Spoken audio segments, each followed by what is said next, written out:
இதுல மாநில ஒருங்கிணைப்பாளர்னு ஒருத்தர் இருப்பார்ல, திரு சீமான், அவர் தான் சொல்றாரு, அது என்ன என்னோட கேஸ்னா மட்டும் எல்லா மாதர் சங்க பெண்களும் பொங்கிட்டு வர்றீங்க, மனு கொடுக்கும், முறையிடும், எழுத்து போராடும், எல்லாம் பண்ணும். அதுக்காக பேசிய மாதர் சங்கங்கள், மகளிர் அமைப்புகள், மனித உரிமை ஆர்வலர்கள், வெண்ணியவாதிகள் எங்கேயே படுத்திருக்கிறீங்க? கொக்கைன் கஞ்சாதும் போட்டு படுத்திட்டீங்களா என்ன? இல்ல டாஸ்மார்க்ல சரக்கு கட்சி படுத்திட்டீங்களா? சார் நீங்களும் உங்க மாமியார் கிட்ட இருக்கிற அந்த 75 ஏக்கர் லேண்டு வேணும்னு கயல்வெளி கிட்ட கேட்டீங்கல்ல, அது கூட கயல்வெளி பேர்ல இல்ல, இவர் பேர்ல தான் எழுதி வைக்கணுமாமா.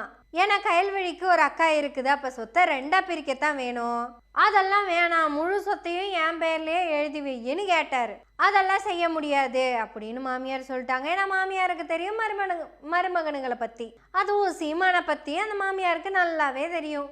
அதனாலதான் அந்த மாமியார் ரொம்ப தெளிவா சொல்லிட்டாங்க, தர முடியாது அப்படின்னு. கயல்வெளி கூட கரெக்டா பேசியிருக்காங்க, அது உனக்கும் உன் தங்கச்சிக்கும் இருக்கிற பிரச்சனை.